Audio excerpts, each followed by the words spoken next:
In the glittering night of New York City, where towering skyscrapers seemed to touch the stars, stood the opulent headquarters of Omega Corp. The CEO of this company, Eleanor Vance, was an incredibly successful and sharp-minded woman. Her life was entirely devoted to her work. Day and night, immersed in meetings, deals, and new projects, Eleanor appeared outwardly tough and emotionless. She had everything: money, power, respect, but there was an emptiness in her heart, filled with the loneliness of her childhood and an old sorrow. In the same building, working the night shift as a security guard, was David. David was a straightforward and hard-working man. His greatest joy was his 7-year-old daughter, Lily, who was battling a serious illness. David would care for Lily during the day and earn money by working as a guard at night. David also had a hidden passion. He played the guitar and composed beautiful melodies for Lily. These tunes often carried a message of hope and love for his daughter. One night, Eleanor was working late in her office.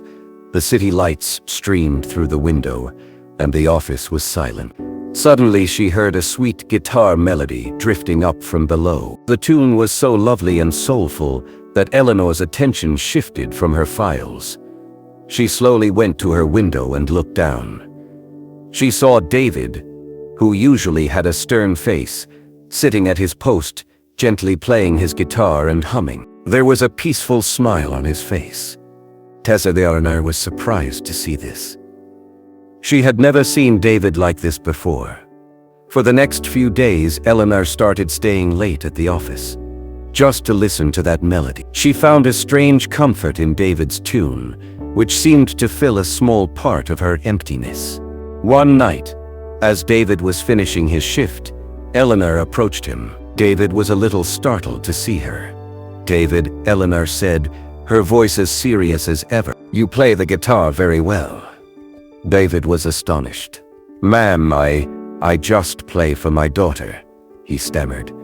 He then told her about Lily's illness and his dreams, and how he had to give up music to provide for his family. Eleanor listened carefully to David's story. She saw a passion for himself and immense love for his daughter in David's eyes. She saw in David the honesty and simplicity that she had never found in the people around her. Eleanor felt that David's melody held the comfort that could bring back her lost happiness.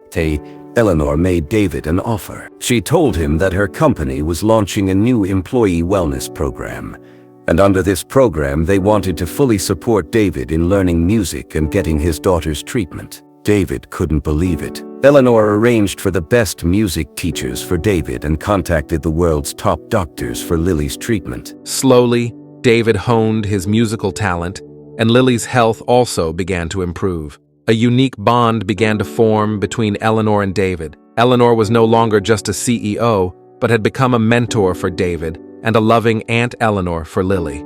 Eleanor started spending time with David and Lily. She found in Lily's innocence and David's simplicity the joy she had never found in her corporate life. After some time, David organized a big music concert where he played his own compositions. Eleanor sat in the front row, tears of pride in her eyes. That night, David dedicated his most cherished melody to Lily and Eleanor.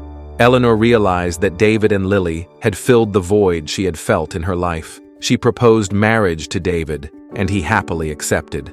Eleanor, David, and Lily formed a new family. Eleanor was no longer just a successful CEO, but also a loving wife and a caring mother. She learned that true wealth lies not in money, but in love, family, and kindness. And David, who was once a simple security guard, was now a successful musician and the head of a happy family.